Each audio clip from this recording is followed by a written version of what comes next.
Est-ce que tu t'es déjà posé la question de qu'est-ce que tu pourrais faire avec ta partenaire pour essayer de donner un peu plus de créativité à votre sexualité et essayer de revoir un peu votre sexualité pour sortir de la routine et de vos habitudes?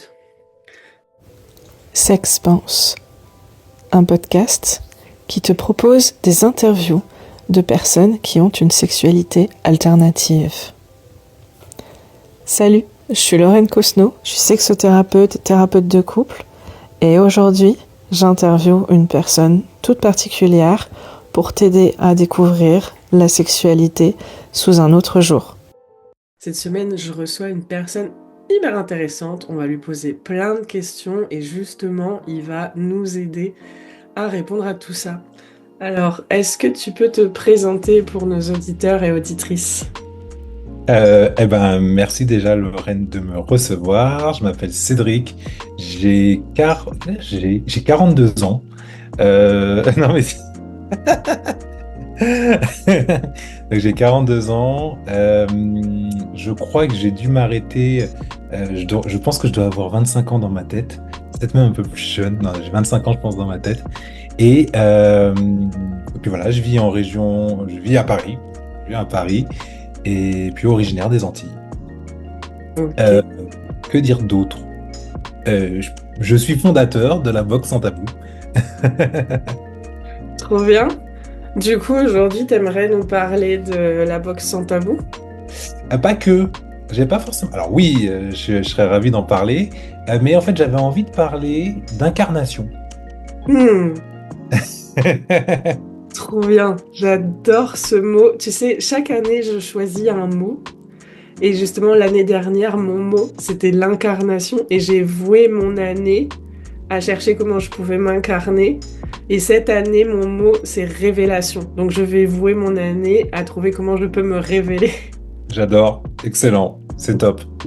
Ouais, en fait, en plus, je te rejoins, en fait. Alors, c'est marrant, toi, c'est révélation cette année, c'est transformation. Hmm, trop bien.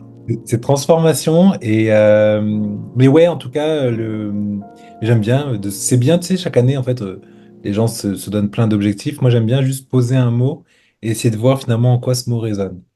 Ouais, c'est ça. Et donc, top. Et effectivement, pour rebondir, d'incarnation, je voudrais parler de ça, en fait, qui, bien entendu, va amener, en fait, peut-être à parler de la boxe, mais je voulais parler d'incarnation parce que, et pas spirituelle, pas forcément là pour le coup spirituel, mais physique. Hmm, Avec justement, euh, plus précisément, en fait, en parlant justement du jeu de rôle. Et donc voilà, donc c'est comment s'incarner, comment en fait rentrer dans la peau d'un personnage quand finalement on est nous, Cédric, Lorraine, ma chérie Sophie, comment finalement rentrer dans la peau d'un personnage, comment l'incarner sans se prendre la tête. Voilà, c'est un peu le sujet que j'aurais voulu qu'on puisse aborder. Et c'est vrai que la boxe sans tabou, c'est un peu l'histoire, en tout cas, d'une réflexion. Peut-être qu'on reviendra dessus, mais comment finalement pouvoir évoluer, mieux se connaître par le jeu.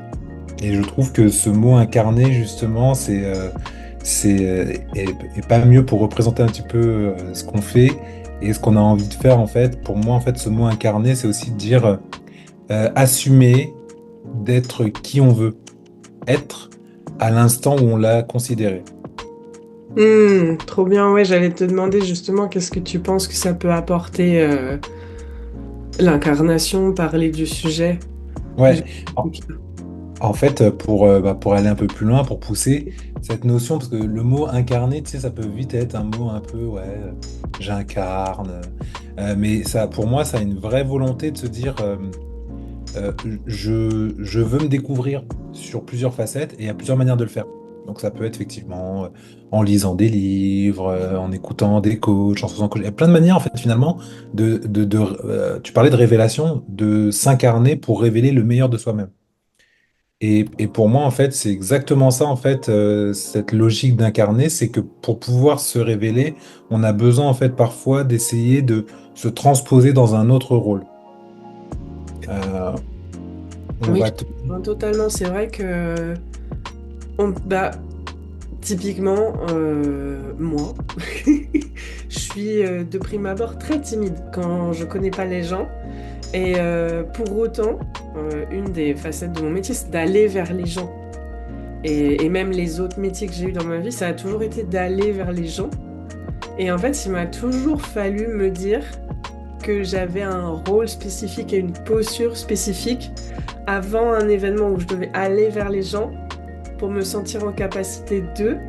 Sinon, je restais dans un coin, tu sais, comme dans les clichés des films américains où t'as la personne qui reste assise et puis t'as tout le monde qui fait la fête et elle est assise là. Ça peut Ouais. être moi. Bah, c'est ça. En fait, si tu veux, l'incarnation, c'est un peu ça, c'est que des fois, il faut, tu sais, le fameux truc, tu sais, il y a cette phrase, je suis pas forcément fan, mais on te dit, mets-toi un coup de pied au cul. Hmm.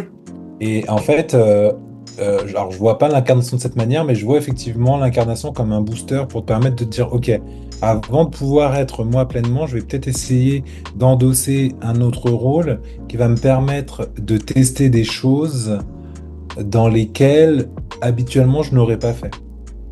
Ouais, c'est ça. Totalement. Et c'est ça que je trouve intéressant dans l'incarnation. C'est pour ça qu'en fait, on essaie vraiment de le faire. Même me concernant, tu vois, je suis plutôt expansif. Mais Hmm. pourtant, je suis expansif, ça me demande quand même aussi des fois de rentrer dans un personnage. Exemple, dans un événement où il y a plein de gens. Ils sont déjà en train de parler d'eux. Alors, t'as beau être le plus expansif, t'arrives pas comme ça, salut! Non, en fait, il faut que tout de suite tu te dis, ok, t'analyses le truc. Là, ils sont en train de parler entre eux. Faut que t'ailles en fait vers les gens. Va falloir que tu casses entre guillemets un petit peu le groupe, la bulle. Donc, même pour quelqu'un d'expansif, c'est toujours aussi rentrer dans un personnage euh, provisoirement, hein, mais en fait, c'est nécessaire. Ça, enfin, ça c'est pour ça que je prends cet exemple. Souvent, dans tous les événements, j'arrive, je suis là, ok, d'accord. Donc là, ils sont déjà en train tous de parler. Lui, il est venu avec son pote, avec sa pote et tout ça. Et toi, tu arrives, des fois, tu es tout seul, et donc tu as deux réflexions. Est-ce que je vais rester tout seul dans mon coin? Est-ce que je vais parler juste à une personne et puis je vais lui coller toute la soirée, on va se parler, alors qu'à un moment, on n'aura plus grand-chose à se dire? Ou est-ce que, ok, je me challenge et donc la meilleure manière de se challenger, poker face, même si finalement je suis expansif, bah en gros je vais me dire, ok, bon, je vais y aller. Objectif, c'est, ok, de quoi tu parles et qu'est-ce que tu vas dire pour rentrer de façon sans être intrusive dans ce groupe, tu vois. Donc en fait, incarner, en réalité, on le fait tout le temps. Oui, Selon moi, on le fait tout le temps en fait d'incarner. C'est cette fameuse identité qui te permet de pouvoir soit renforcer une personnalité, soit tu es déjà expansif, donc ça va te permettre, tu vas tu vas surévaluer un petit peu pour que justement tu puisses après rééquilibrer et que les gens se disent, ah, t'es sympa et tout, c'est sympa ce que tu fais, blablabla. Ou pour quelqu'un de plus timide, de plus réservé, effectivement, de se dire, ok, là, je vais aller aussi parler dans un groupe. Et c'est juste que par contre, on va se fixer deux objectifs différents. ouais, ouais, ouais, totalement. Mais je suis assez d'accord avec toi quand tu dis que en fait on incarne tout le temps. C'est que après, tu vois, moi je me suis rendu compte du coup sur cette année où j'ai vraiment travaillé sur ce mot, qu'en fait pour moi, ce que m'apportait le fait de travailler sur mon incarnation, c'était un, de me rapprocher de qui je ressentais être au fond de moi, et deux, non pas sortir de ma zone de confort, mais l'élargir. Parce que du coup, je me sentais de plus en plus à l'aise dans des choses qui au départ presque me tétanisaient ou me semblaient irréalisables ou quoi. Et c'est pas un travail facile. Et pour autant, c'est vrai qu'on joue un rôle assez souvent en fait. Ouais. En fait, jouer un rôle, c'est nécessaire. Il y a des gens qui pensent que jouer un rôle, c'est être faux.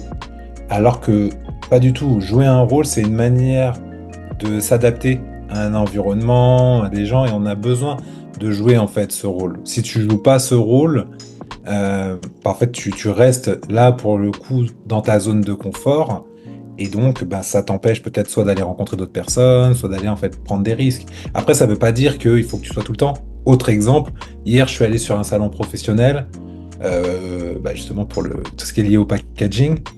Et si tu veux, ben, naturellement, tu te dis, bon, je suis venu sur un salon, c'est pas juste pour venir regarder sans parler aux gens.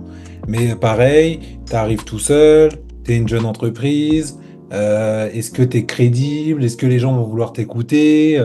Tu vois? Et donc, en fait, tu arrives, tu marches, tu fais les allées, c'est ce que je fais. Tu jauges un peu, tu regardes, ah tiens, il y a un truc qui t'arrête, tu rentres, et quelque part, bah, tu dois rapidement t'adapter. Et donc, pour s'adapter, il faut que tu, tu envoies un personnage, tu incarnes un personnage pendant quelques instants. C'est ce qui va te permettre de pouvoir parler à la personne, de pouvoir lui dire, mon projet, il est sérieux, tiens, ça vaut le coup qu'on échange. Et même ces petits éléments, c'est pas anodin, mais j'ai rencontré des gens qui font des salons et qui finalement, ils font le salon et en fait, ils sont venus, ils ont parlé à la personne. Ouais, ouais, Tu ouais, je vois? vois totalement. Donc, pour moi, en tout cas, cette notion d'incarnation, c'est ce qui a apporté un peu la boxe sans tabou. Je pense qu'on en reparlera tout à l'heure, c'est ce qu'il apporte aujourd'hui. Mais dans l'incarnation, il y avait un sujet que je voulais aussi ajouter, c'était la connexion et l'amusement. Hmm, La connexion, c'est la complémentarité de l'incarnation. Parce mhm, que si tu incarnes, ça veut dire que tu vas accepter à un moment de te connecter à toi-même. hmm, ouais. Donc, ça veut dire que tu te dis, OK, faut assumer le rôle. Si par exemple, tu t'incarnes, tu dis, OK, bah, je vais incarner tel état d'esprit, mais que par contre, en fait, t'es pas en phase avec, bon, en fait, en gros, tu vas pas y arriver. Donc, cette nécessité de se connecter, elle est essentielle. De même, là, si je parle sur l'intimité du couple, tu peux décider de faire un jeu de rôle, mais c'est pareil, si toi, t'es pas déjà en phase de vouloir faire ce jeu de rôle, en fait, ou si t'es pas en phase avec le personnage, bah en fait, en gros, la connexion, elle fonctionnera pas.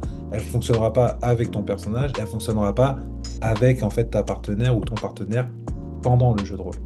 Ou pendant le jeu tout court même, tu vois. Hmm, ouais, ouais, je vois totalement ce que tu veux dire. C'est marrant parce que tu vois, aujourd'hui, c'était une journée où j'étais avec des entrepreneurs en groupe et on travaillait sur notre état d'esprit. Et ce matin, on travaillait sur la connexion mentale et cœur. Ouais. Et comme quoi, pour réussir à avoir un business positif, bienveillant, qui serve à notre épanouissement et qui serve à l'épanouissement de nos clients, c'était important que tout ce qu'on fait, même si on est souvent connecté mentalement, ça résonne avec le cœur. Et ça me parle beaucoup, du coup, cette notion d'incarnation et de connexion, et même d'amusement. Parce que au final, à partir du moment où ça résonne avec le cœur, ben tu fais les choses avec plaisir et il y a une connexion avec bah, ton moi profond, avec ce que tu ressens et tout. Et du coup, bah t'es aussi dans l'incarnation, peu importe le rôle que tu vas prendre, parce que là tu te sens au bon endroit, au bon moment et dans la bonne situation, quoi. C'est exactement ça.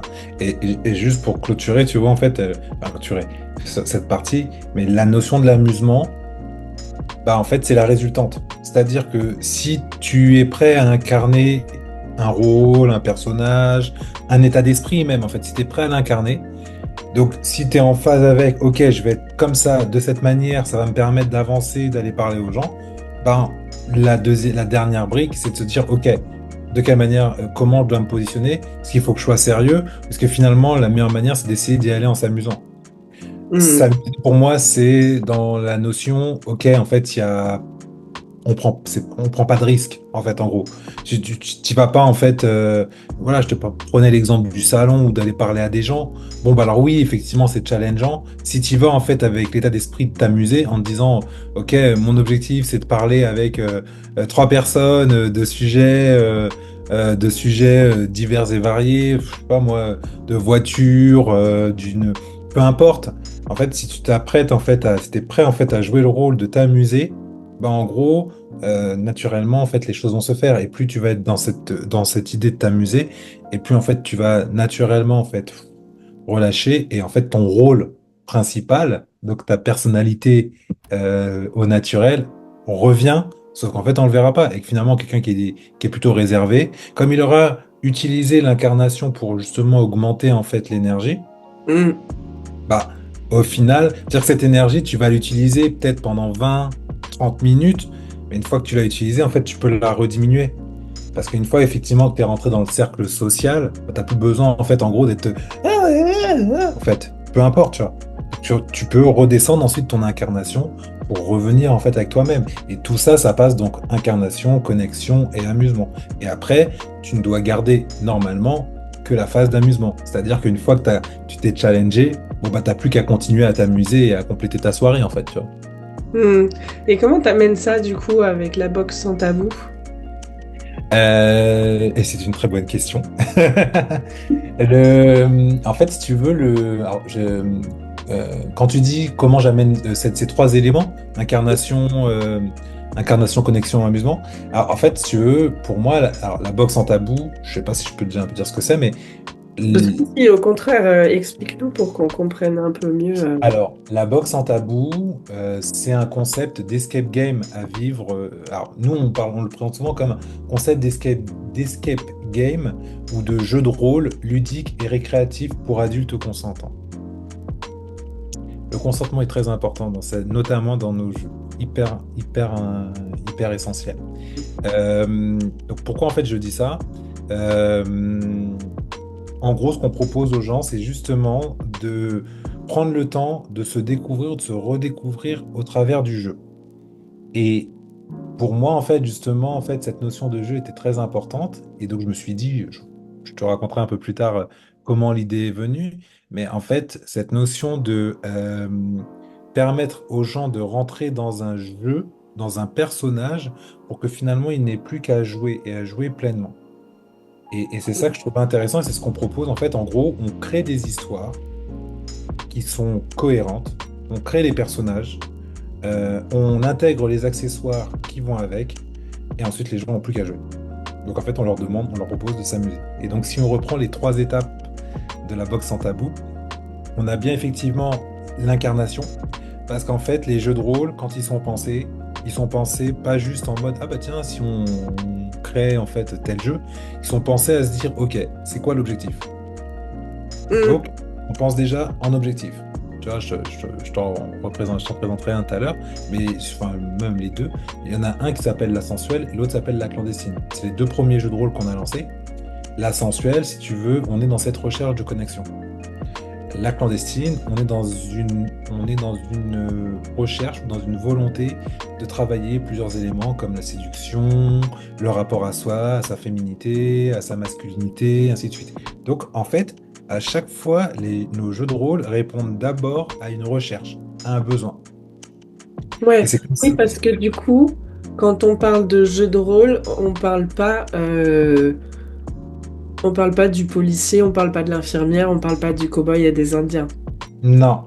C'était ça, en fait, justement, il y avait la volonté, en fait, de réinventer le jeu de rôle, si tu veux. Hmm. Effectivement, tu tapes jeu de rôle sur Internet, tu vas trouver bah voilà, l'infirmier, le policier, le pompier et d'autres dérivés. Sur ça, en fait, si tu veux, je trouvais déjà, en fait, alors, il y a des choses intéressantes, t'as quand même, on est presque à 40% de gens qui aiment bien faire des jeux de rôle, ce qui est quand même pas mal. C'est pas ouf, mais en fait, c'est quand même bien. Tu vois, ça veut quand même dire qu'on doit être à peu près, ça doit faire deux Français, enfin deux personnes sur cinq qui aiment bien jouer à peu près à des jeux de rôle. Hmm. Et quand tu tapes jeu de rôle, par contre, tu tombes sur le policier, la policière, les trucs. En fait, la stripteaseuse, le stripteaseur. En fait, ils- je considère que en fait, c'est pour moi des jeux de rôle clichés. Hmm. Et cliché, c'est même pas forcément sur le métier en lui-même, c'est cliché pardon, c'est cliché dans le sens où on sait déjà ce qui va se passer. Oui, bah oui, c'est le même scénario depuis des dizaines d'années, quoi. C'est qu'en fait, je suis policier ou policière, je suis dans la voiture, mon fantasme c'est de me faire arrêter en fait par une policière et que finalement elle me fasse l'amour sur le capot de la voiture ou qu'elle m'attache les menottes et qu'en fait elle fasse de moi ce qu'elle veut. Peu importe les combinaisons, finalement, on sait déjà qu'en fait, en gros, va y avoir un acte sexuel. Hmm. Là où, pour revenir sur ta question, cette recherche d'incarnation, pour moi, elle était importante de se dire, OK, on va créer des personnages. Ces personnages, qui sont-ils? Pourquoi, en fait, on les crée? Quel est le besoin? Quelle est la recherche? Ainsi de suite. Donc, tu avais vraiment en fait un truc déjà, limite, t'es pas dans le psychologique, mais tu es un peu quand même dans une démarche qui est autre, qui est de se dire, OK, je voudrais répondre à telle chose. Hmm. Ensuite, tu as la connexion. Une fois qu'on a identifié un petit peu le contexte, il y a comment on fait pour que les deux jeux de rôle soient connectés ensemble. Donc, nous, la Hmm. connexion, on l'intègre de cette manière. Je te propose un jeu de rôle, par exemple, la sensuelle. La sensuelle, bon, comme ça, je vais te pitcher juste après les deux. Mais tu as la sensuelle qui, finalement, va se passer, en fait, des actions. On raconte l'histoire pour un personnage et on raconte l'histoire de l'autre. Et pareil pour la clandestine. Chacun, en fait, a une histoire. Déjà, la connexion, c'est de faire en sorte que, par exemple, je reçois mon jeu de rôle, tu reçois en fait ton jeu de rôle, tu vas découvrir ta partie, je vais découvrir la mienne, sans savoir ce que toi sans connaître ton histoire fondamentalement et les choses que tu vas pouvoir faire dedans. Hmm. Pareil pour moi. Donc, si tu veux, donc on disait incarnation, donc là, on a la recherche de connexion. Connexion avec son personnage qu'on reçoit et la connexion aussi dans le jeu. C'est-à-dire que les deux jeux de rôle, en réalité, sont connectés. Et là, c'est comme si on est en train de préparer un tournage. Sur un tournage, t'as ta réplique, j'ai ma réplique. Si on les met séparément, ça veut strictement rien dire. Tu les mets ensemble, chacun en fait raconte quelque chose. Trop bien. Et donc là, on est effectivement sur la partie où là, tout d'un coup, on se met à incarner. Et une fois qu'on a passé en fait la phase de connexion, on est en fait dans l'amusement. Une fois qu'on a dit, donc ben voilà, maintenant il n'y a plus qu'à décider le moment où on souhaite s'amuser. Et surtout, et c'est là où en fait on le rappelle, c'est en fait on dit aux gens, c'est un jeu. Donc, vous mettez pas la pression. Et en plus, il n'y a rien à perdre, il y a tout à gagner. Ouais, bah oui, complètement. Et comment Voilà. ça t'est venu, du coup, cette idée de faire ça? L'idée du jeu de rôle, comment c'est venu? Il y a eu plusieurs phases. Il y a eu plusieurs phases. Déjà de base, personnellement, j'aime bien jouer, mais c'est pas celle-ci qui a été le déclencheur. Il y a eu trois déclencheurs à différentes phases. Mais il y en a un d'entre eux qui était focalisé déjà sur, bon, je pense que tu l'auras compris, moi j'aime bien tout ce qui est un petit peu incarnation, connexion et compagnie. Et en fait, il y avait cette réflexion, et alors, il y avait un concept que j'utilisais avec ma chérie, avec Sophie. Et en fait, en gros, c'était un concept d'abonnement de box des box qu'on recevait les accessoires tout le temps. Hmm. Tous les mois, tu avais 5-6 accessoires que tu recevais. Donc aujourd'hui, on s'est dit, tiens, vas-y, on va tester, c'est marrant, blablabla. Et donc, on reçoit les 6 accessoires, on les découvre, on voit, tiens, c'est marrant et tout, blablabla. Ça se passe bien. Le mois suivant, on en reçoit d'autres, ainsi de suite. Donc en 2 mois, tu te retrouves avec 12 accessoires. Sachant que quand j'ai rencontré Sophie, elle avait déjà en fait sa vie, j'avais aussi ma vie. Donc en fait, on a quand même des expériences, ainsi de suite. Donc les accessoires, on sait les utiliser. On va quand même plutôt considérer qu'on est plutôt ouvert d'esprit. Mais là, tu vois, je me dis, tiens, c'est marrant, au bout du 2e mois, je me suis demandé pourquoi il m'avait mis ces accessoires. Hmm. Je me suis demandé, il s'est passé quoi dans leur tête? Ils ont ouvert le truc, ils se sont dit, ça y est, c'est le mois numéro 2, on mettait l'accessoire. Tu vois, je me suis vraiment posé cette question. Et je me rappelle d'ailleurs, j'ai ouvert le truc, je fais, ok, d'accord, bon, comment on s'en sert, ainsi de suite. Et en plus, il y avait pas tant de guides ou d'explications pour te dire comment tu t'en sers, pourquoi on l'a choisi pour toi, ainsi de suite. Tu avais juste effectivement Ah un bon. service qui te proposait eh ben, en fait, d'avoir des accessoires, et puis voilà, tu t'imbriques et puis tu t'amuses avec. Et ce fameux mot que les gens utilisent, que nous, personnellement, je suis moins en phase, mais même on n'en parle pas dans l'ADN de la boxe, où les gens disaient, ouais, on va pimenter le quotidien. Et Hmm. si tu peux, donc au bout du 2e mois, je me dis, ouais, bon, ok, super, on a 12 accessoires. Donc voilà, donc on a un peu mis tout ça. J'ai cette sensation qu'en fait, on a mis des accessoires parce qu'en fait, on a payé un abonnement à 39 balles. Et donc, tu reçois en fait tes produits. Sans plus de réflexion que ça, mis un petit peu dans une grande boîte, vite fait pimpé, mais pas non plus de quoi dire tout ça. Donc, ça, c'est le premier axe. Je réfléchis, je me dis, c'est marrant, mais il y a un truc à faire sur cette recherche de l'utilisation de l'accessoire. Hmm. Voilà. Donc ça, c'est axe numéro 1. Je me dis, tiens, il y a un truc à faire sur cette réflexion. Est-ce que finalement, on a besoin d'avoir tous les mois des accessoires? Non pas que je sois anti-consommation, bien au contraire, mais il y a quand même un moment cette question qui me vient, je me dis, est-ce que finalement, pour prendre du plaisir, on a besoin tout le temps de d'acheter le nouveau produit, le nouveau truc, ainsi. Donc il y a une sorte un peu voilà, de réflexion, consumérisme quand même qui vient. Et puis ensuite, après, j'observe un petit peu ce qui se passe autour de moi, je partage des histoires, on parle un peu d'histoire, je parle un peu de mes histoires aussi perso, plus intimes que j'ai pu avoir. Et si tu veux, je me rends compte que quand même, effectivement, autour de moi, dans mon entourage, cette notion de jouer, justement, alors pas forcément jouer des rôles, mais en tout cas, cette notion de jouer spontanément avec une capacité à avoir une intuition simple, bah en fait, c'était pas forcément donné à tout le monde. Là où pour moi, je pensais qu'en fait, c'était donné à tout le monde. C'est-à-dire qu'en fait, en gros, t'es avec ta copine, t'es avec ton copain, t'es avec ton copain, ta copine, enfin bref, toutes les compositions qui existent. Et en fait, en gros, euh, bah, je sais pas, tu penses à un truc, et puis tout d'un coup, en fait, tu fais autre chose, ça en emmène à un autre, et en fait, tu le fais sans réfléchir. J'étais persuadé qu'en fait, en gros, en gros, j'étais persuadé qu'en fait, tout le monde, que le sexe, on en parlait de façon très simple, et on pouvait en parler sans problème, et que tout le monde était à l'aise avec le sujet, et que c'était cool. Ah, Et, ça et serait trop bien, mais non. voilà. Et ça a été le deuxième, ça a été le deuxième déclic. En fait, non. En Mm. fait, vraiment, en fait, non. Et là, je me suis dit, ok, donc là, il y a un truc à faire parce que finalement, si on n'est pas à l'aise, si finalement, il n'y a pas tant de gens qui jouent à ça, et puis, ben, il y a peut-être quelque chose à faire. Et puis, le troisième, tu as un peu les études auxquelles je me suis intéressé. Covid aussi a été hyper intéressant parce que Covid a montré que pendant le Covid, tu as eu une explosion d'achats en fait aussi autour des sextoys. Donc, tu avais une volonté en fait quand même de démocratiser un peu cette recherche du plaisir. Et quelque part, le Covid disait, on va être enfermé, ça se trouve, en fait, on va être enfermé ad vitam aeternam. Donc, à défaut, je vais m'acheter des sextoys, comme ça au moins je me ferai kiffer et je kifferai avec mon ou ma partenaire. Oui, c'est Et si tu ça. veux, et donc, si tu veux, j'ai repris un peu ces trois éléments et je me suis dit, OK, il y a quelque chose à faire dans cette notion du jeu. Mm. Il y avait d'un côté la recherche du plaisir. C'est quoi, c'est quand, c'est où, c'est pour qui. Il y avait donc la recherche du jeu. Il y avait la recherche de se dire le sens dans notre mode d'utilisation. Mm. La manière de se dire, OK, je prends tel accessoire ou autre. Et puis, tu avais finalement le dernier qui était pour moi, en fait, essentiel, la connexion à l'autre, mais profondément, en fait, la communication à l'autre. Ouais. Et donc, petit à petit, je me suis dit, OK, bah, en fait, et de là, j'ai lancé un peu, bah, pourquoi ne pas lancer un concept de box jeu de rôle.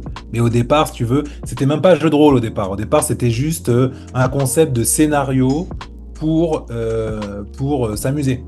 C'est ça, en fait, le Oui. truc Euh, de base.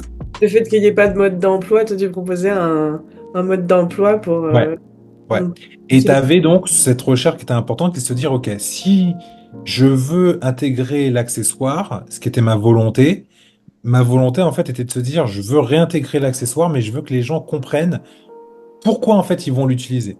Et plutôt que de leur sortir un guide, genre, OK, alors là, je l'ai choisi pour toi dans cette circonstance parce que, en fait, là, je proposais plutôt de dire, OK, en fait, plutôt que de te dire pourquoi, on va te dire comment en faisant appel au jeu. ok. Dans ma tête, c'est un peu barré, hein, comment ça passe, hein, mais tu me dis si c'est pas. C'est Mais cl- c'est clair. Du coup, je suis hyper curieuse de voir à quoi ça ressemble parce que, en effet, les abonnements là dont tu parles, j'imagine très bien, tu reçois le carton à la limite avec un petit papier de soie et encore peut-être pas, et puis tous les jouets en vrac dans le carton. ouais, c'est surtout ça d'ailleurs que je trouve hyper intéressant. T'as beaucoup de concepts, tu vois, en fait, où en gros, c'était surtout ce vrac dans le carton. Mm. T'as un carton, juste à l'intérieur, t'as un logo qui te dit voilà, et puis t'ouvres et mis dans un truc de papier craft, tu reçois, et puis t'as tes accessoires en fait, tu vois. Tu vois bien que c'est fait de façon industrielle, on a empaqueté, et hop là, c'est envoyé en fait. La seule promesse, effectivement, c'est que tu recevais tes accessoires.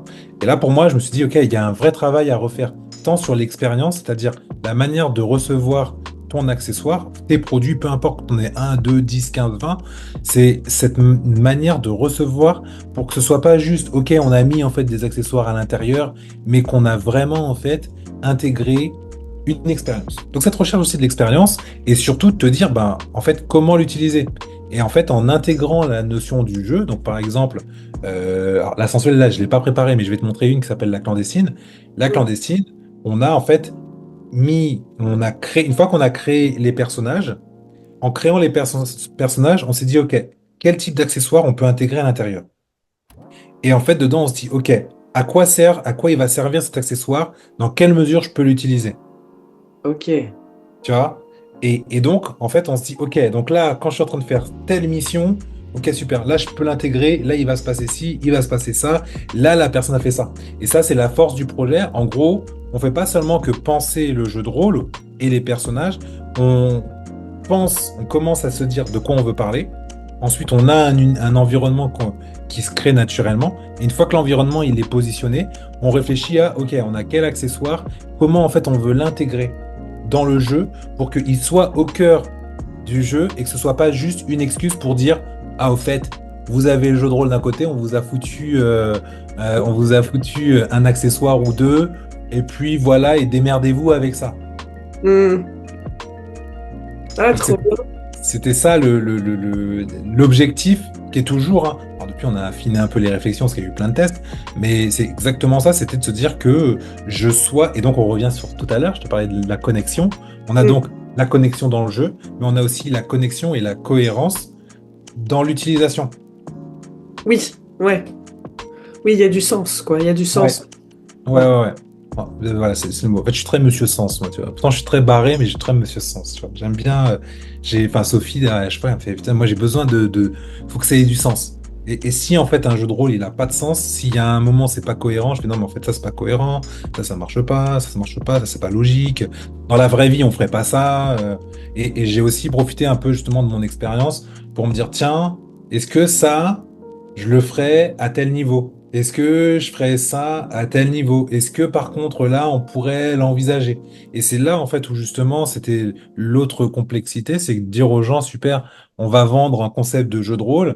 En fait, en gros, c'est pas parce que je suis barré ou parce qu'en fait j'aime prendre des risques que tu peux vendre en fait aux gens, allez prendre des risques parce que j'aime prendre des risques. Donc tu es obligé de t'adapter aussi à se dire, ok, on va les inviter à faire des choses, mais il faut que ça reste de l'accessible. Oui, oui, oui. Non, mais c'est bien que tu amènes ça parce qu'en vrai, c'est hyper important. Et tu vois, bon, dans le BDSM, il y a beaucoup de jeux de rôle. On dépasse la policière, le plombier, les petits indiens, Ouais. tout ça. Mais tu vois, typiquement, cet été, j'étais en vacances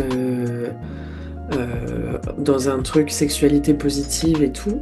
Et on a réalisé le fantasme d'une nana qui rêvait de se faire kidnapper et enterrer vivante comme dans les westerns, tu vois. Et ça, c'est le truc, tu peux pas le faire dans la vraie vie. Non. Et du coup, elle s'est vraiment fait kidnapper par des gens, mis dans son coffre à elle de sa propre voiture. Ils ont fait le tour du champ. Du coup, elle était perdue, elle savait plus où elle était. Et quand ils l'ont sortie, elle était ligotée, menottée, bâillonnée avec un mouchoir et tout. Et ils ont vraiment agi comme dans les westerns, à se foutre de sa gueule, à lui donner des petits coups de pied pour la faire tomber par terre, et à la rouler dans un trou qu'ils avaient passé l'après-midi à creuser, et puis à lui mettre des pelletés sur les fesses. Et, euh, et elle était trop contente. Mais clairement, tu peux pas faire ça dans ton jardin. Non, non. Tu peux pas le faire dans le jardin, justement. C'est ça. À chaque fois, c'est la recherche de cohérence entre ce qui est faisable. Là, on est plutôt dans des grandes villes. Bon, bah, t'es dans des grandes villes, clairement, voilà. Donc, si tu veux, je peux te montrer d'ailleurs à quoi ça ressemble un des jeux de rôle. Ah, mais avec grand plaisir. En fait, donc, là, pour l'instant, on a lancé deux expériences. Je te raconterai un peu, mais à chaque fois, puisque tout à l'heure, je t'ai dit, en fait, on raconte des histoires. Du coup, la- elles sont toujours comme ça, en fait. Vraiment comme dans un livre que tu aurais. Ouais, pour les auditeurs qui ne voient pas la vidéo, on dirait vraiment un livre. Ouais. Genre, vous allez au Tu vas rayon dans... bien-être, santé sexuelle, et puis C'est ça. vous ne savez pas. C'est pas parce qu'en plus, tu vois, nous, par exemple, on a mis un truc que c'est que là, il n'y a pas écrit, alors là, il est écrit la boxe sans tabou ici, mais par contre, tu vois, en fait, là, on a mis le plaisir de jouer. Oui, ouais. Ça pourrait être un livre, ça pourrait être un titre. Il y a vraiment dans le projet de la box, il y a un double objectif. Il y a aussi cet objectif de rester très élégant. Mm. Ça, je crois que c'est une des signatures de la box, c'est qu'on soit le plus élégant possible. Oui, c'est ça. Tu Sans peux être- tu peux le cacher dans ta bibliothèque. Après, faut pas le mettre sur une étagère accessible aux enfants parce que sinon ils vont croire qu'ils vont pouvoir jouer à un jeu de société. c'est Mais, ça. mais ça passe crème dans la Ouais. bibliothèque. Ah ouais, c'est ça. Et donc, une fois que tu as fait ça, donc là, tu vas ouvrir. Alors, il est en vrac, hein. Normalement, c'est tout petit peu mieux préparé. En fait, après, tu vas l'ouvrir. Donc là, on est sur du satin. Mm. Et à l'intérieur, on va à chaque fois avoir. Donc, normalement, je vais l'ouvrir. Ben non. Normalement, je vais rentrer après. Une fois que là, tu l'as ouvert, tu as donc les jeux de rôle qui sont mis. Là, c'est pour nous, mais en fait, chaque expérience est mise dans des enveloppes. Ah oui, d'accord. Chacun a son Ouais. nom. En fait, tout est caché, tout est fait pour que justement, il n'y ait pas de. Pour qu'il y ait la surprise qui soit là. Donc, imaginons là, par exemple, c'est moi qui ai commandé la box en tabou. Je vais ouvrir. Ben, justement, parce que je vais être le premier à ouvrir, on cache tout. Et si tu veux, sur nos enveloppes, on a mis ton jeu de rôle, son jeu de rôle. Alors, on a même dit une phrase, ton jeu de rôle, empresse-toi de le découvrir. Son jeu de rôle, laisse-la la découvrir, laisse-la le découvrir, elle va kiffer, ainsi de suite. Et volontairement, tu vois, on n'a pas juste mis ton, on a mis des phrases qui sont pas dans une injonction, mais juste voilà, ton accessoire à découvrir, prépare-toi à vibrer à chaque fois parce que justement, c'est pas fait pour être dans l'injonction, mais c'est vraiment fait pour être dans l'amusement. Et il faut qu'ils aient la sensation qu'en fait, on les guide, mais on n'est pas là pour leur dire non, pas bien, oui, ça tu peux. C'est pas des enfants, c'est des adultes. Donc voilà. Tu vois. Trop bien. Et donc, comment ça se passe? Ben, en fait, en gros, je te disais tout à l'heure, on parlait de la connexion. Tu Ouais. as, t'as donc deux jeux. Ok, chacun son petit cahier. Chacun, en fait, ses petites cartes que nous, on a mis, en fait, avec des petits anneaux au Ah libre oui. choix. Ouais, c'est des petits anneaux. S'ils veulent, les gens peuvent les détacher. Et s'ils veulent le regarder directement comme ça, ou sinon, ils le tournent directement. Ok. Et ce qui est intéressant, c'est qu'en fait, après, comme dans un livre, tu vas retrouver tout, ta table des matières. Je ne vais pas forcément tout dévoiler, mais voilà, tu vas avoir ton introduction, tu vas avoir la découverte des accessoires, contexte de l'histoire, toujours fait de manière très simple. Mais l'objectif, c'est vraiment de faire en sorte que, voilà, tu vois, là, t'as ton introduction, ainsi de suite. Donc, à chaque fois, une carte permet en fait de poser en fait tout ce qu'on veut dire. Et l'objectif, c'est qu'après, effectivement, tu puisses rentrer en fait directement dedans. Donc, Ok. là, on est sur l'agent secret. Et là, on a la nouvelle recrue. Donc la nouvelle recrue, elle a son histoire. L'agent secret, il a son histoire. Et donc, et la seule chose, entre guillemets, qu'ils connaissent de l'histoire de l'un et de l'autre, c'est le contexte. Le contexte, un agent secret en recherche d'une nouvelle recrue qui a identifié une potentielle recrue, il lui a donné un message secret, va-t-elle y aller ou pas? Et Ok. de l'autre côté, on a créé l'histoire de la nouvelle recrue. La nouvelle recrue, on lui a créé un personnage en phase avec l'histoire. Et pareil, en fait, on lui a dit un petit peu ta mission, si tu l'acceptes, te rendre à ce lieu, est-ce que tu accepteras de le faire ou pas? Hmm. Tu vois? Donc même là, en fait, même dans le début du script, du contexte de l'histoire, on s'est mis quand même en réflexion. Ça se trouve, il va refuser de le faire maintenant, et c'est OK avec le sujet. Et c'est pour ça que nous, la box, elle doit être vue comme le guide. Le scénariste, il est là pour guider, mais toujours en rappelant en fait que si c'est pas aujourd'hui, c'est pas aujourd'hui. Mais effectivement, tu vois, enfin voilà, c'est écrit de manière à ce qu'on se dise, ah OK, tiens, est-ce que je vais y aller ou pas, tu vois? Hmm. Oui, puis du coup, il reste de la surprise. C'est ça. Hmm. Après, là, on est sur de la logique humaine. On considère que voilà, ils se sont donné une date. Oui, ils vont le faire. Mais si tu veux, libre, par exemple, à la nouvelle recrue, de vouloir, si elle avait rendez-vous à 20h30, qu'elle veut arriver à 20h45, elle Oui, peut en fait. bizarre. Ou être passé chez le coiffeur juste avant. Elle peut en fait. Si tu veux, c'est là où justement, nous, on donne assez de matière. Tiens, tu vois, par exemple, je te parlais de matière. Juste, on a, bon, là, on a voilà, un script, l'introduction. Après l'introduction, bon, ça, ok, les accessoires, le contexte du jeu, et puis on a différentes étapes, tu vois. Donc à chaque fois, les étapes, et les personnes, en fait, on leur dit, ok, bah là, il va pouvoir se passer ça. Peut-être que, on leur a mis étape 1, 2, 3. S'ils ont envie de changer et de mettre l'étape 1 en étape 5, bah, en fait, ils peuvent. Mm. Et c'est là où on essaie d'être didactique. C'est pour ça qu'on a voulu jouer sur un format de carte. Et quand je te disais tout à l'heure, chaque jeu de rôle est connecté à un ensemble d'accessoires qui permet de vivre. Là, par exemple, on va avoir, ça c'est un peu en découverte, je ne le fais pas pour tout le monde, mais là, tu vois, on va avoir par exemple un accessoire qui a une double utilité. Je laisse découvrir pour ceux peut-être qui seraient, tu vois, mais il a une double utilité. On va retrouver aussi un petit accessoire comme celui-ci et également un accessoire de ce style. Ce que tu veux, ce qui est Ok. intéressant, voilà. Ces trois éléments sont connectés aux deux personnages. Oui, c'est qu'on va les retrouver. Potentiellement, là, tu nous as montré un bracelet. Peut-être que ça va être comme ça qu'on va reconnaître qu'il y a l'agent ou. Par exemple, voilà. Et on a vraiment voulu que ce soit du jeu.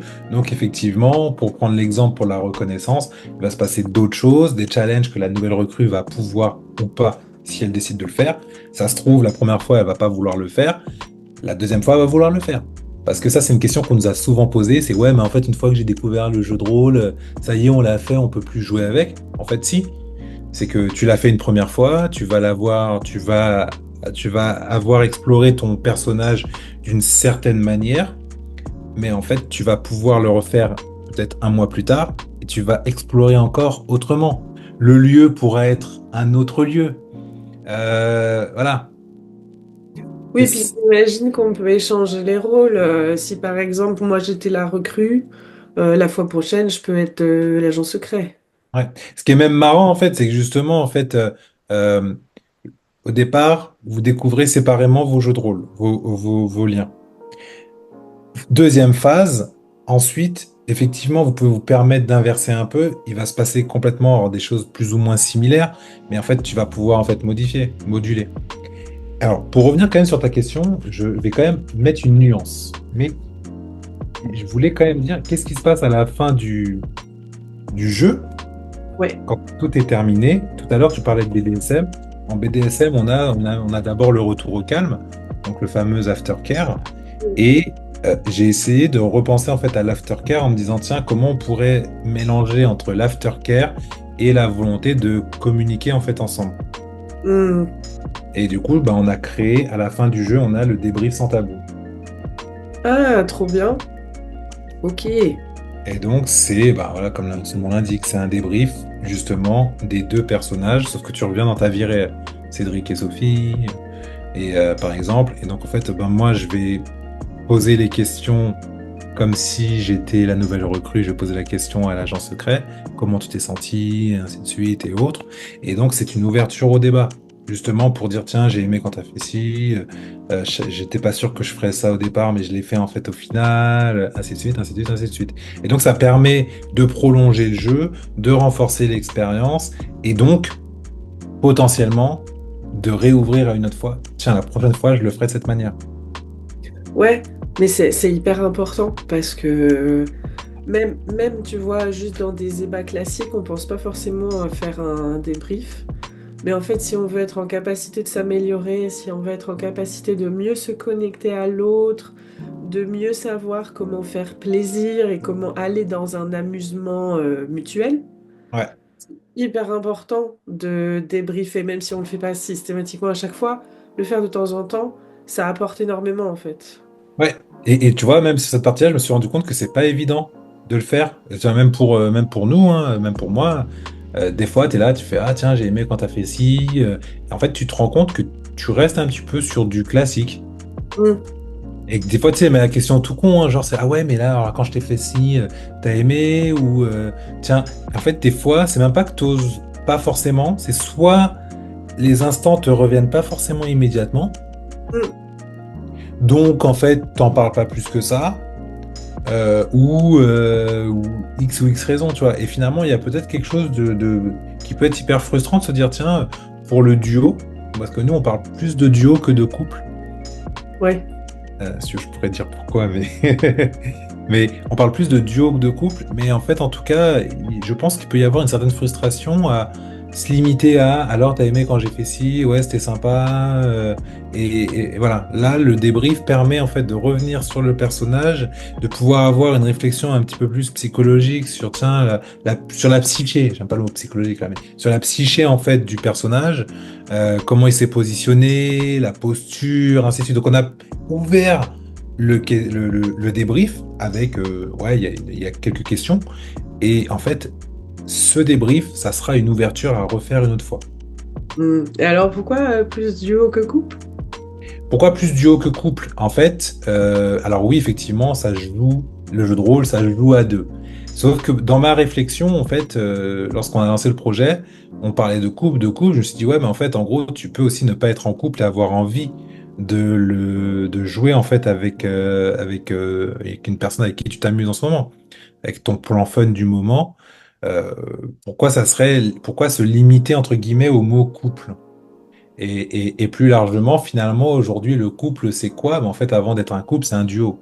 Donc, que tu sois couple, comme notre société l'entend, vous vivez ensemble, pas forcément mariés, en concubinage, vous avez des enfants, pas d'enfants, mais vous vivez ensemble, vous avez vous partagez des projets, des ambitions. Donc, le couple, par définition, ben, quelque part, ça enferme, ça met de côté tous les autres. Ouais. Ouais, ouais, je vois tout à fait. Est-ce que c'est fait pour tout le monde ou est-ce qu'il faut un certain niveau coquin pour pouvoir jouer à ce type de jeu? Alors, c'est une super bonne question. Selon moi, c'est fait pour tout le monde. Mm. Après, je vais mettre une sorte de bémol. Je pense, il faut quand même avoir certains prérequis. Pour moi, les prérequis sont très simples. Faut avoir envie d'être curieux. Faut avoir envie en fait de tester, de découvrir donc par extension autre chose. Et en fait, juste d'accepter que tu as des gens qui vont écrire quelque chose dont tu n'es pas en maîtrise. Mm. Si tu es à l'aise en fait avec ces trois éléments, en fait, c'est pour tout le monde. C'est pour tout le monde. Il faut naturellement accepter que là, entre guillemets, de base, t'as pas tout à fait, en fait, c'est pas toi qui as créé le personnage, mais au contraire, c'est une opportunité pour toi. On l'a pas créé, tu l'as pas créé, on l'a créé pour, entre guillemets, pour toi. Ouais. Et donc, normalement, comme nous, en fait, tu vois, les gens, en fait, on pitch sur la blog, la clandestine, on explique aux gens, ouais, ce que c'est. Tu vois, on leur dit, voilà, ta mission, si tu l'acceptes, c'est, enfin, la clandestine, on le dit, c'est un agent secret en recherche d'une nouvelle recrue. Ils vont devoir mutuellement se jauger, savoir si l'un et l'autre peuvent collaborer ensemble. La sensuelle, une rencontre entre un professionnel ou une professionnelle du massage et un client ou une cliente en recherche d'épanouissement. Vont-ils réussir à s'entendre? Donc, tu retrouves dans la box en tabou tous les codes du synopsis court, simple à comprendre. Est-ce que je me vois plus dans la sensuelle? Est-ce que je me vois plus dans la clandestine? Ainsi de suite, ainsi de suite, ainsi de suite. Tu vois? Mm. Je dis selon moi parce que j'aime bien, en fait, j'ai pas la science infuse, mais voilà, il faut aimer. C'est sûr que si t'es pas créatif, si t'es pas créatif, t'es pas dans la créativité, mais surtout t'es pas dans la curiosité. Fondamentalement, t'aimes les choses classiques de la même manière et tu veux pas changer. Clairement, la boxe sans tabou, en fait, ça ne te conviendra pas. Autre sujet, tu vois, nous on considère que la boxe sans tabou, euh, alors on a parlé à pas mal de sexologues, beaucoup de sexologues voient le produit comme un outil, ce qui nous fait plutôt plaisir. Mais tu vois, pour nous, euh, c'est pas un outil pour sauver ton couple. Oui, il y a ça aussi, ouais. Ouais, ouais, clairement. C'est pour Clairement. ça que je rajoute le bémol, c'est pas un outil pour sauver ton couple. Ton couple, ça fait un an que vous n'avez pas fait l'amour, vous vous entendez plus et autres. Tu vas aller dire, ok, je vais acheter la box en tabou pour, allez, je vais utiliser les mots, pour remettre du piment dans ton couple. Ça marche pas en fait. Ça marche pas parce qu'en fait la problématique c'est pas le jeu, c'est pas le, il y a eu complètement en fait il y a des trucs qui sont tellement éloignés qu'avant d'aller s'amuser, faut revenir aux fondamentaux. Donc là, ça serait pas forcément. Et c'est vrai que souvent, les gens, quand on commence à leur parler du jeu, ils disent, ouais, mais ça, c'est pour les gens qui ont des problèmes. Non, au contraire, c'est pour les gens qui ont juste envie de s'amuser et qui ont envie de s'amuser autrement. Voilà. Oui, donc qu'est-ce que ça apporte au couple? Essentiellement, des opportunités de s'amuser et de changer le quotidien, mais parce qu'on en a envie, quoi, parce qu'on est complice et qu'on a envie de chercher d'autres trucs. Ouais, en fait, j'aime bien dire, d'ailleurs, souvent on me demande, je leur dis, la boxe en tabou, c'est une invitation à prendre du plaisir autrement. Hmm. Vraiment, je le vois comme ça pour plusieurs raisons. Bon, là, je t'ai montré la box. Normalement, est-ce que j'ai pas? Non, j'ai pas là. Elles sont toutes rangées. Normalement, c'est mis dans une boîte de livraison. Donc, t'arrives, c'est dans une boîte de livraison, toujours discrète, mais bam, dans une boîte de livraison. Ensuite, bam, tu découvres le coffret. Ensuite, à l'intérieur, il y a encore autre chose. Déjà, en fait, dans la manière même de vivre l'expérience, on est déjà dans le cadeau. Ouais. Si c'est toi qui as acheté, si c'est toi qui as acheté en fait la box jeu de rôle, bah, en gros, tu vas la découvrir. Euh, t'as décidé de faire plaisir à ton couple, à ton Hmm. duo, à ton couple. Donc en fait, en gros, tout le monde est déjà gagnant. Tu l'achètes, mais en fait, c'est un cadeau que tu fais pour ton duo. Ensuite, tu la découvres. En fait, là, tu te fais ton propre cadeau. Parce Oui. que tu es la première à la découvrir. Tu te dis, ah, waouh, c'est beau, ça, ah, c'est sympa, ah, ou j'aime pas. Enfin, tu vois, tu découvres ce cadeau. C'est-à-dire que là, même là, je l'ai montré, alors, il y a plein de gens qui le voient et disent, ok, ouais, en fait, non. Il y a le voir à distance ou autre, mais c'est quand tu l'as, tu l'ouvres, tu regardes, tu fais, ah, ok, d'accord. Tu arrives, tu fais, ok, d'accord. Et c'est ça, en fait. Et que dans ce plaisir, dans cette invitation à se faire plaisir autrement, c'est exactement ce qu'on a fait. C'est-à-dire que chaque élément est pensé. Je te parlais d'expérience tout à l'heure, il est pensé pour que tu te dises, OK, en fait, je me fais surprendre. Hmm. Donc, même quand je sais de quoi il va s'agir, de quoi il s'agit, en fait, je ne sais pas de quoi il s'agit tant que j'ai pas réellement le jeu de rôle dans les mains et que je suis en train de tourner, en fait, la première carte. Tu vois? Donc, en fait, c'est vrai que c'est d'abord une invitation au plaisir. Et donc, pour aller sur ce que je disais, c'est une invitation au plaisir dans le sens où, en fait, tu vas tout simplement vous allez décider de prendre du temps pour vous. Hmm.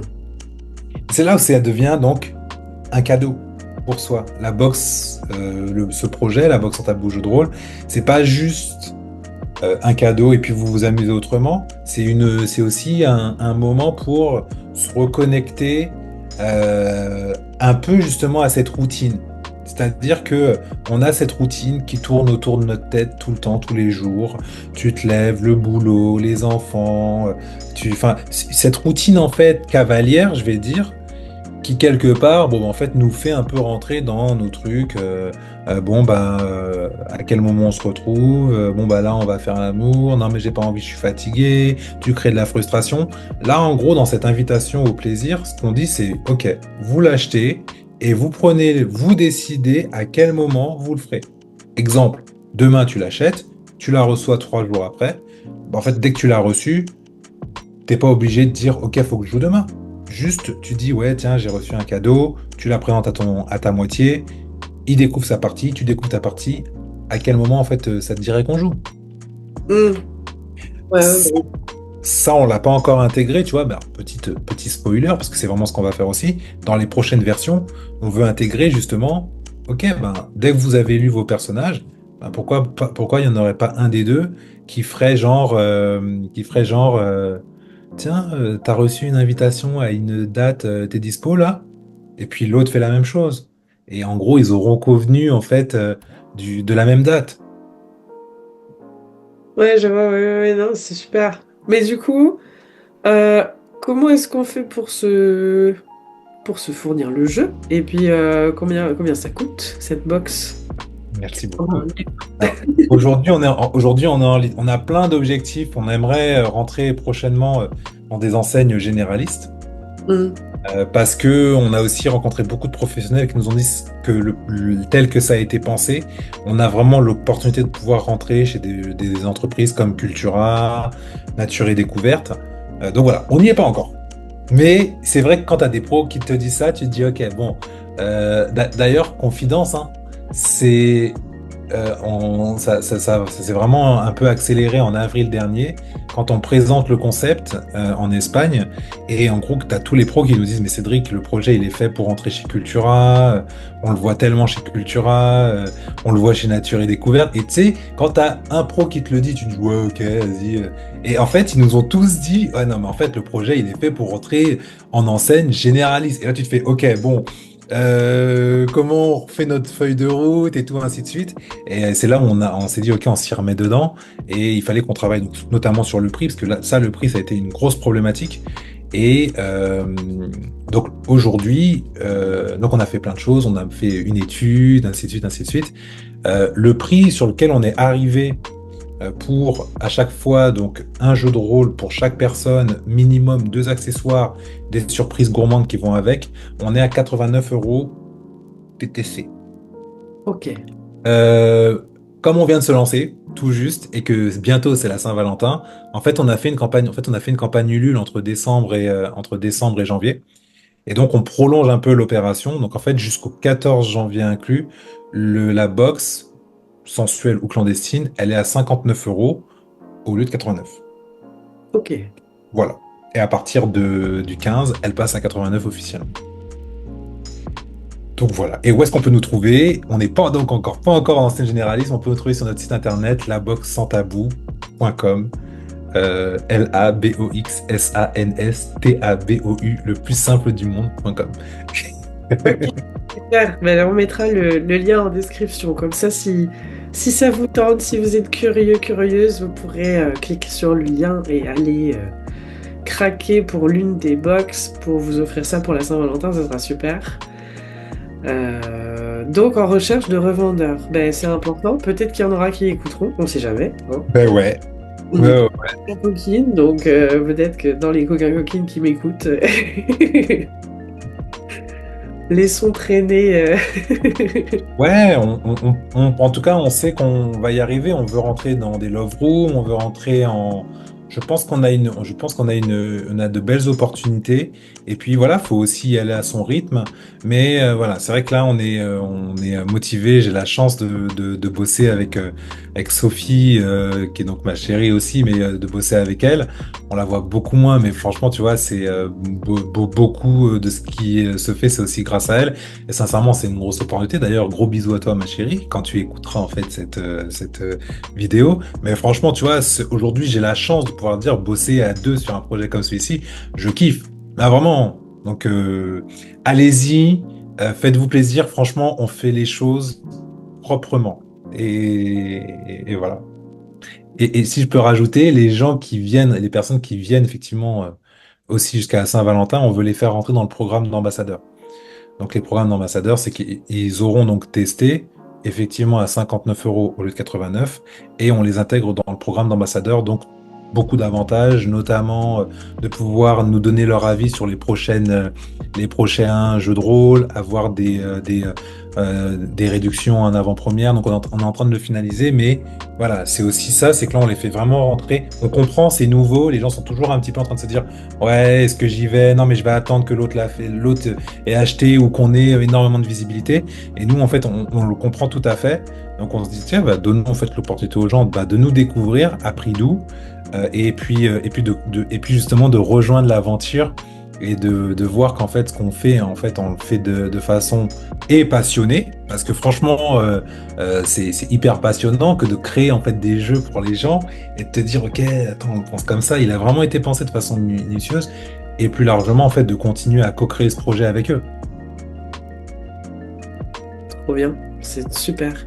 Et est-ce qu'aujourd'hui, tu te sens libre et épanoui dans ta vie? Est-ce que la boxe sans tabou a contribué à ça ou est-ce que c'est au contraire ce sentiment de liberté qui t'a amené à créer la boxe sans tabou? Je pense que c'est la recherche de liberté et de créativité qui m'a invité à créer la boxe sans tabou. Ah, trop bien. Vraiment. Parce que alors, personnellement, je suis souvent en fait quelqu'un dans cette, on est tous, je pense, dans cette quête de liberté. Donc déjà, à savoir c'est quoi la liberté, elle commence où, elle s'arrête où, sans rentrer sur le passé. Mais le Covid nous a montré que finalement notre liberté, elle pouvait très facilement être avalé, mais il y a eu effectivement cette recherche de liberté, et pour moi, liberté va avec créativité. Hmm.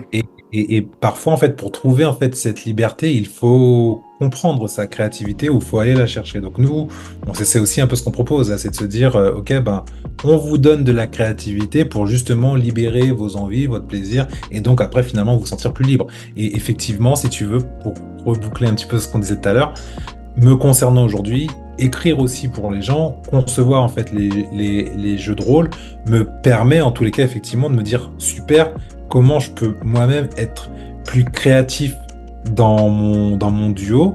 Et ça veut pas forcément dire, tu vois, d'ailleurs ensuite je glisse, hein, c'est pas parce qu'en fait j'en parle librement et que je fais qu'en fait nous aussi on fait l'amour tous les jours, tous les soirs. Non, en fait, tu vois, on est comme tout le monde. Non, non, mais comme tous les couples, en fait, on a les mêmes problématiques. Ouais, bah, il y a des moments où on a moins envie que d'autres. Et il y a des moments où j'ai pas du tout envie. Et des fois, c'est Sophie qui a pas envie. Et par contre, on se re-challenge de se dire, OK, on va s'accorder un moment, on va s'accorder un truc.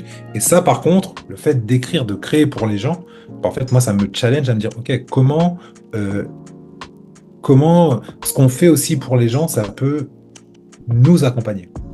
Et ça, dans ce sens-là, ben, ça travaille aussi ma liberté d'être plus créatif. Ouais, mais moi je trouve que cette mission que tu t'es donnée, elle est géniale parce que en fait, tu aides les gens à réaliser leurs fantasmes en leur donnant un petit mode d'emploi. De, t'as toujours voulu être agent secret, bah, tu vas pouvoir faire ci, ça, et puis Ouais. et c'est Et trop bien, quoi. Et tout en s'amusant, en incluant tout ce délire dans le couple, dans le duo, et puis en prenant du plaisir, quoi.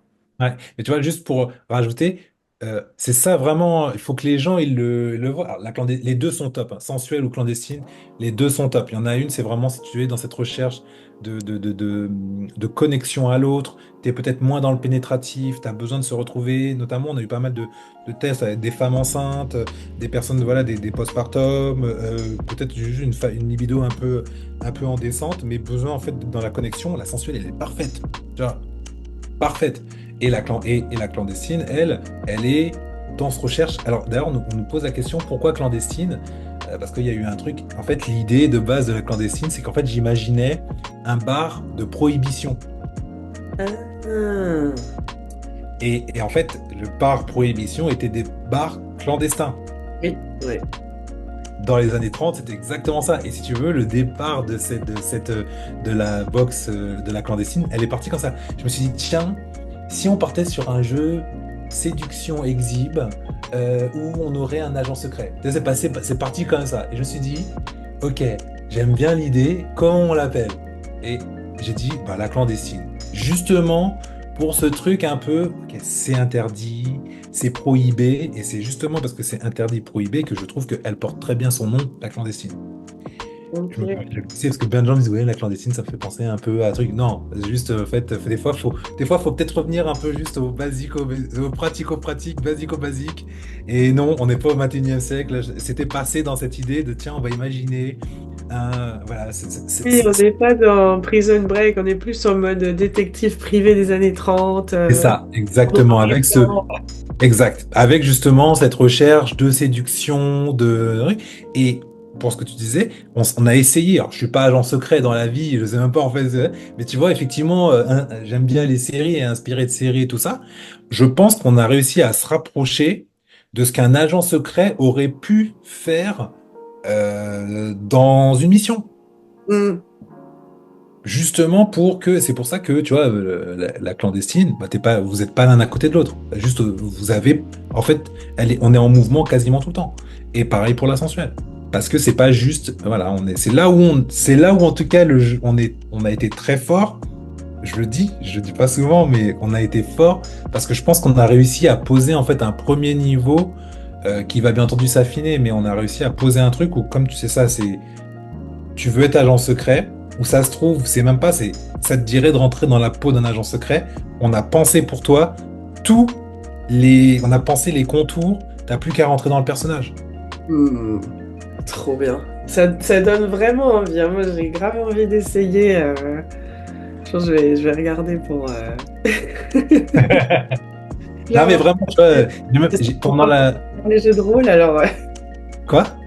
mon partenaire, il adore les jeux de rôle, mais les jeux de rôle genre médiéval fantastique, trucs comme ça.